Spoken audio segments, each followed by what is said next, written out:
Un athlète a fait 500 répétitions de squat avec poids lourd. Voici ce qui est arrivé à ses reins. KG est un étudiant athlète, n'est-ce pas, de 21 ans, amené aux urgences inconscient, et les ambulanciers rapportent qu'il a été sous crise, n'est-ce pas, 2 fois dans les 15 dernières minutes. Il est un athlète, n'est-ce pas, dans son école qui a subi un traumatisme émotionnel caractérisé, n'est-ce pas, par la perte de sa copine qui était ce qu'on peut appeler, n'est-ce pas, sa raison de faire. Elle était la personne qui le motivait dans ses exercices d'athlète. Donc, KG perd sa copine et il va en dépression émotionnelle, n'est-ce pas, ce qui le pousse à abandonner tout, les entraînements et tout, jusqu'à ce que, n'est-ce pas, la saison sportive approche à grands pas et KG, n'est-ce pas, se rend compte qu'il a perdu tellement d'entraînement et il a beaucoup à rattraper. C'est donc à ce moment que KG se met d'arrache-pied à s'entraîner pour pouvoir, n'est-ce pas, rattraper le niveau requis. Il va donc se mettre à pied ses corps dans les entraînements. Et c'est ainsi que un jour, quand il venait aux entraînements, il dit à ses camarades avoir remarqué que son urine était rouge le matin. Et bon, ils n'ont pas pris au sérieux et puis ils ont continué les entraînements. Ce jour-là, KG a décidé de faire 500 soulèves de poids lourd à répétition en un seul coup. Il y arrivait quand même jusqu'à ce moment où il commence à dire à ses potes que sa vision commence à s'assombrir et puis il ne parvient plus à squatter convenablement quand il va en bas et puis remonter est difficile. Donc il dit ceci à ses camarades et au moment où il compte 500, KG se met à trembler et s'effondre. Ses camarades ont pris cela pour de la bluffe jusqu'à ce qu'ils le remarquent tremblant de façon avide. C'est à ce moment qu'ils appellent donc les ambulances qui l'ont amené jusqu'aux urgences où nous nous trouvons maintenant. À son arrivée aux urgences, des tests rapides de son urine révèlent des particules de muscles présentes à l'intérieur. Ceci est médicalement appelé rhabdomyolyse. Rhabdo pour strié, myo pour muscle et lyse veut dire digestion, digérer, destruction. Les muscles de KG, n'est-ce pas, sont digérés et les déchets sont passés dans le sang qui se retrouve, n'est-ce pas, dans les reins. Ceci pourrait arriver à n'importe quel athlète, mais dans le cas de KG, on dirait que ça arrivait, n'est-ce pas, au-dessus de quelque chose d'autre. On fait des tests sanguins, n'est-ce pas, supplémentaires qui révèlent une hématurie, ce qui veut dire présence de sang dans l'urine. Héma, sang, urine. KG a du sang dans son urine, mais des tests plus approfondis révèlent que cela n'est localisé que du côté gauche. Dans le corps humain, l'artère qui relie le rein gauche est plus courte, n'est-ce pas, que celle qui relie le rein droit. Ceci veut dire la résistance, n'est-ce pas, capillaire au sang est plus accrue dans le rein droit qu'au rein gauche. Donc plus de sang va aller au rein gauche qu'au rein droit. Bien, des infections ou des calculs rénaux pourraient être la cause de cette disparité, mais KG n'a rien de tout ceci, ce qui amène donc les physiciens, les médecins à fouiller plus dans son historique. Ceci fait, n'est-ce pas, les médecins trouvent que KG présente des traits d'anémie falciforme, traits et pas maladie. Ceci explique, n'est-ce pas, tout chez notre patient. Voyez-vous, l'anémie falciforme, n'est-ce pas, c'est un défaut génétique qui affecte, n'est-ce pas, une protéine qui est la protéine majeure du sang appelée l'hémoglobine. Cette protéine, n'est-ce pas, présente un défaut de formation depuis la base génétique, la synthèse des protéines, n'est-ce pas, plus précisément au niveau du réarrangement des paires. Et ceci, n'est-ce pas, donne une forme anormale à la protéine et au lieu d'être ovoïde, la cellule sanguine prend plutôt une forme fusiforme et à ce moment n'a pas l'élément important au centre qui est cet atome de carré qui porte avec lui des atomes d'oxygène. Donc, tu as du sang, mais il n'est pas capable de transporter de l'oxygène et il n'est même pas de forme normale, il est long. Il ne pourra pas donc circuler normalement comme dans un corps humain en santé. Le gène qui code pour la forme ou qui code pour cette protéine, l'hémoglobine, a 2 allèles comme tout autre gène. La majorité de la population a une hémoglobine normale AA. Les porteurs du gène de la drépanocytose ont une hémoglobine AS. Les malades de la drépanocytose sont porteurs de 2 gènes S. Ils ont une hémoglobine SS. La transmission de la maladie se fait lorsque les 2 parents porteurs AS transmettent le gène S à l'enfant. Il sera drépanocytaire SS. Si les 2 parents sont drépanocytaires SS, l'enfant sera obligatoirement malade de la drépanocytose. D'autres gènes, si les 2 allèles sont défectueuses, toutes tes cellules sanguines seront falciformes dans toutes les parties de ton corps. Mais si tu n'as qu'une seule allèle affectée, c'est à ce moment qu'on dit tu as des traits d'anémie falciforme. Juste certaines parties et dans certaines conditions de ton corps, n'est-ce pas, le sang va prendre cette forme pas ovoïde là. Et dans le cas de KG, c'est ce qui est arrivé, son corps en exercice et qui, n'est-ce pas, a besoin d'un surplus d'oxygène, son sang qui court plus vite dans ses artères et ce qui veut dire que doit transporter beaucoup plus d'oxygène, ne peut malheureusement pas transporter cet oxygène, ce qui explique, n'est-ce pas, pourquoi ses muscles meurent et pourquoi cela se retrouve dans son urine. Les reins, n'est-ce pas, sont censés filtrer le sang et produire de l'urine. Comment cela se passe? Eh bien, c'est que le rein, n'est-ce pas, réabsorbe l'eau et le reste, n'est-ce pas, est excrété. On va faire une petite expérience, n'est-ce pas? Prenons un bol d'eau d'eau distillée, n'est-ce pas, dans lequel on va placer un sachet contenant de l'eau salée. Ce sachet-là, il sera rempli à moitié d'eau salée et puis on va faire des petits trous dessus et puis on placera ce sachet dans l'eau distillée. Ce qu'on va remarquer, c'est que l'eau distillée bougera dans le sachet. L'eau distillée, n'est-ce pas, va suivre le milieu qui est le plus salé.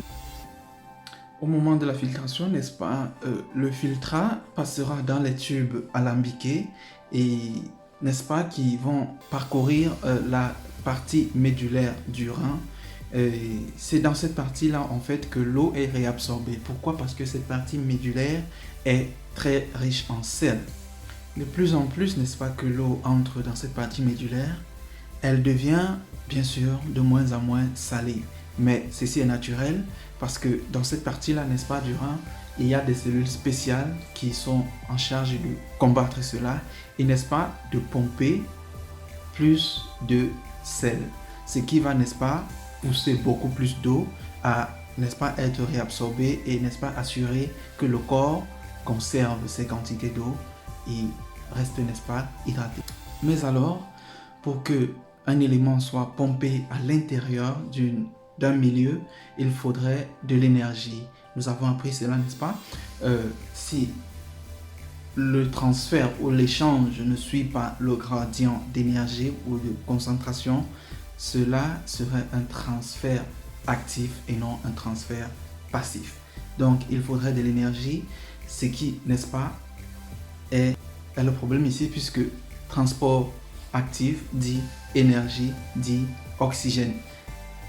Sans oxygène, n'est-ce pas, nous ne pouvons pas produire assez d'énergie pour pomper ces éléments à l'intérieur. Ce qui est le problème de KG ici. Son sang montre des traits d'anémie falciforme et pendant ces exercices, ce même sang, n'est-ce pas, n'a pas la capacité de se lier à de l'oxygène qui serait disponible. Mais alors, même quand son sang n'est pas encore falciforme, au moment d'arriver dans les reins, le rein est très pauvre en oxygène et à ce moment, ces cellules sanguines, n'est-ce pas, deviennent falciformes et ne peuvent pas transporter d'oxygène. Il n'y a pas de réaction énergétique qui se passe dans les mitochondries, donc pas d'énergie produite pas des molécules réabsorbées. Pour résultat donc, on va observer que les reins de KG perdent beaucoup plus d'eau que normalement. Son urine emporte tout avec elle et son sang, n'est-ce pas, devient très pauvre en eau et donc plus visqueux, plus lourd. Dans ce cas, on pourrait regarder ceci sous cet angle de vue. Son sang est plus lourd et visqueux, ce qui veut dire qu'il a beaucoup plus de difficultés de circuler dans les vaisseaux sanguins. Ceci, n'est-ce pas, diminue l'approvisionnement en oxygène et en nutriments aux muscles. Ces muscles, n'est-ce pas, qui vont produire beaucoup plus d'acide lactique. Au cours de l'exercice, cet acide lactique est accumulé, ce qui va d'un autre côté empirer la situation avec ces cellules falciformes. Plus d'acide lactique veut dire plus de cellules falciformes et puis le cycle complet, n'est-ce pas, s'empire avec le temps. Si l'eau, n'est-ce pas, est ce qui cause tous ces problèmes, alors un remplacement de fluide est la première ligne de traitement à observer chez KG.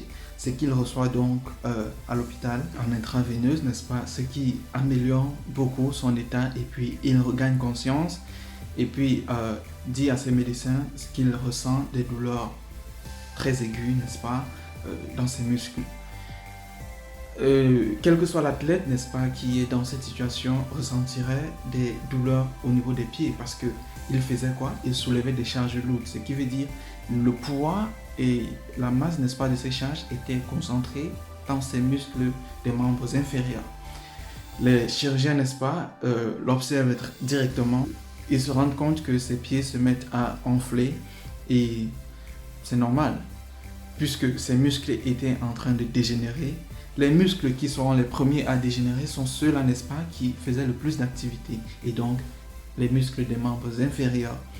Si les muscles dégénèrent, alors les débris passent dans le sang, mais tout ceci sera déguisé d'une réaction appelée réaction inflammatoire, au cours de laquelle, n'est-ce pas, des cellules de défense du corps courent, n'est-ce pas, accourent au site de la blessure, au site, n'est-ce pas, de la destruction, pour essayer de digérer les débris, parce qu'à ce moment, les débris sont vus comme éléments étrangers dans le corps.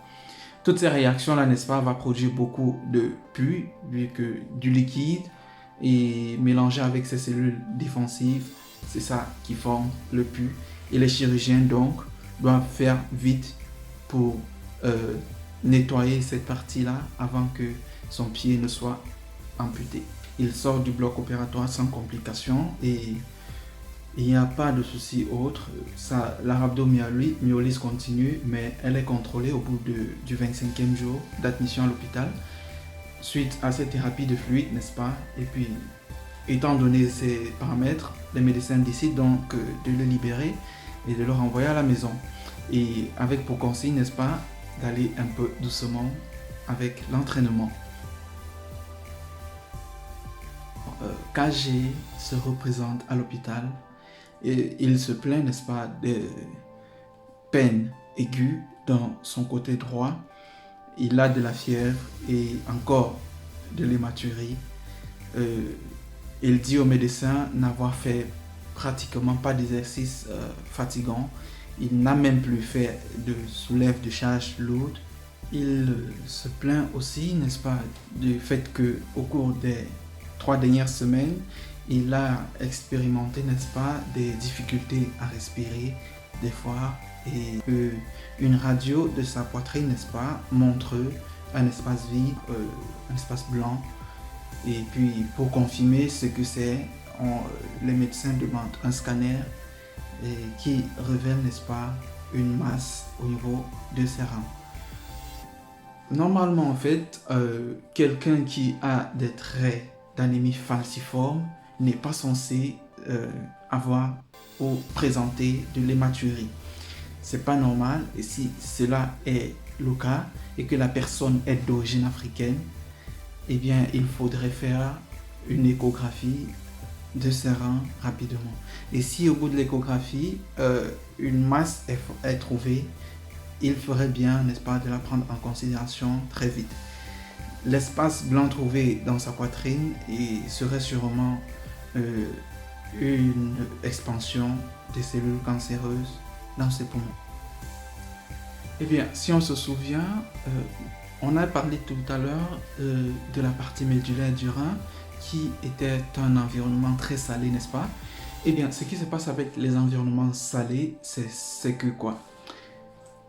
L'ADN à ce niveau, n'est-ce pas, est très habituellement endommagé à cause des hauts niveaux de sodium. Et puis, la réparation même de cet ADN n'est pas vraiment effective, encore à cause de ces hauts niveaux de sodium. Alors, comment ceci arrive? Ce n'est pas un problème, c'est naturel, ça arrive presque toutes les secondes dans le corps humain, mais ce processus est réparé, n'est-ce pas, chaque fois que cette zone médulaire retourne dans des conditions normales, c'est-à-dire quand un niveau assez suffisant d'eau a été réabsorbé. Mais dans le cas de KG, ceci n'arrive pas. Et pourquoi? Parce que à chaque fois que le sang arrive dans la partie médulaire, n'est-ce pas, eh bien, il est transformé, il devient falciforme et donc dysfonctionnel, ce qui fait qu'il n'y a pas d'énergie du tout qui peut être utilisée pour quelconque réparation que ce soit. Et ceci, n'est-ce pas, va compliquer encore plus la détérioration de l'ADN à ce niveau-là. Si on se rappelle, n'est-ce pas, le rein droit a une artère plus longue que le rein gauche. Beaucoup moins d'oxygène passe dans le rein droit que dans le rein gauche. Alors, la zone médulaire du rein droit, n'est-ce pas, est beaucoup moins salée ou pas salée du tout que celle du rein gauche. Quand une zone qui doit normalement être salée et contenir un peu d'oxygène n'a pas du tout d'oxygène et est vraiment très moins salée, ceci, n'est-ce pas, enclenche un autre mécanisme de réparation lorsque l'ADN est détruit. Ce mécanisme de réparation est appelé réparation accessoire ou réparation d'urgence. Eh bien, c'est quoi la différence entre réparation d'urgence et réparation? C'est juste que la réparation normale répare presque complètement, alors que la réparation d'urgence ne répare alors que vraiment, on va dire, à 50%. Comment cela se caractérise? Eh bien, la réparation d'urgence n'est pas aussi affûtée que la réparation normale. Ceci va se matérialiser au niveau de l'ADN par des désordres, n'est-ce pas, d'arrangement des bases. Et on va dire, pour un gène par exemple, au lieu d'être à un emplacement X, va se retrouver dans un emplacement Y avec la réparation d'urgence. Quel que soit le type de réparation, n'est-ce pas, cela devrait censé marcher. Mais dans ce cas, le code génétique humain, n'est-ce pas, contient des milliers et des milliers de codes à répétition et cela compte, n'est-ce pas, pour 30% du code génétique humain. Et, n'est-ce pas, quand ces codes à répétition, ces codes répétés sont palindromiques, ce qui veut dire ils sont les mêmes allant de droite comme allant vers la gauche, eh bien, cela invoque, n'est-ce pas, des problèmes de réparation, même pas la voie normale. Alors, combien de fois pour la voie d'urgence? Dans ce cas, n'est-ce pas, lorsque le gène ou l'ADN a trop de régions, ceci cause encore plus de problèmes parce que lorsque les molécules qui sont censées réparer l'ADN arrivent, elles ne savent pas s'il faut commencer de la gauche ou de la droite, ce qui, n'est-ce pas, les confuse. Et donc, quand ces erreurs de réparation arrivent, n'est-ce pas, des gènes mutés, n'est-ce pas, seront créés et c'est ces gènes-là généralement qui causent, n'est-ce pas, des cancers qui sont observés chez les humains de nos jours. Et beaucoup, n'est-ce pas, de ces gènes palindromiques sont retrouvés beaucoup plus au niveau de la PR22 et il va causer en général des défauts de naissance. La leucémie est un autre exemple, n'est-ce pas, de ce genre d'erreur de réparation. C'est le résultat d'une erreur de réparation sur un autre chromosome, le chromosome numéro 9. Et juste après, le gène qui code pour la leucémie, n'est-ce pas, est celui-là qui est la cause des problèmes dans le rein de KG. Des prélèvements, n'est-ce pas, des cellules de tumeur sont pris et examinés au laboratoire. Ces examens révèlent que une protéine qui code pour la rapidité de réplication d'une cellule. Cette protéine-là est manquante. Et c'est donc cette protéine qui contrôle la rapidité de réplication des cellules est manquante. Dans les reins de Kg, n'est-ce pas, ce qui va se passer, c'est que ces cellules-là vont se multiplier à répétition sans arrêt. Et cela va devenir une masse, n'est-ce pas, ce qu'on appelle communément un cancer. Des examens d'un prélèvement, n'est-ce pas, révèlent que Kg est porteur d'un carcinome médulaire rénal, qui est l'un des types les plus répandus de cancer du rein. Généralement, ce type de cancer est diagnostiqué chez ceux-là qui ont des traits d'anémie falciforme. Et puis, malheureusement, pour la vaste majorité qui est évaluée à près de 90%, le cancer n'est diagnostiqué qu'en stage 4. Ce qui veut dire, n'est-ce pas, que le cancer se serait déjà réparti à des endroits de distance de l'origine. C'est-à-dire que d'autres parties de son corps seront affectées du même cancer, mais provenant de son rein. L'examen de ces nœuds lymphatiques au niveau du cou se révèle positif, n'est-ce pas, pour ce même type de cancer. Ce qui veut dire que le cancer a déjà sûrement touché la majeure partie de son corps. D'autres organes sont investigués, n'est-ce pas, pour ce même cancer, et il se trouve que ses poumons sont aussi affectés, causant, n'est-ce pas, ces difficultés respiratoires. Il est très important de noter ici, n'est-ce pas, que les exercices auxquels Kg s'est soumis seraient forcément la cause de sa rhabdomyolyse, n'est-ce pas? Ajouter à cela une anémie falciforme ou des traits d'anémie falciforme, et puis la rhabdomyolyse devient très compliquée. Et puis cela, n'est-ce pas, comme on l'a expliqué, aurait d'une façon ou d'une autre entraîné à des affections très sévères au niveau de son rein, d'une façon qui aurait pu déclencher, n'est-ce pas, le développement de ce carcinome médulaire rénal. Et pour une autre majorité, un nombre assez élevé, n'est-ce pas, de patients, ils ont pu être mis sous thérapie et traités pendant un temps assez long, mais ont pu survécu, n'est-ce pas, plus de 7 ans avec ces défaillances-là, et certains même en ont guéri totalement. Les chercheurs aujourd'hui espèrent pouvoir appliquer cela pour tout le monde. Mais pour Kg, avant qu'on ne puisse commencer une thérapie, un caillot sanguin, n'est-ce pas, s'est logé dans son poumon et a créé un arrêt cardiaque. Le trait d'anémie falciforme est généralement dit bénin. On dit c'est pas risqué, c'est pas un problème, mais tenez-vous bien, c'est dangereux, tout aussi dangereux que l'anémie falciforme.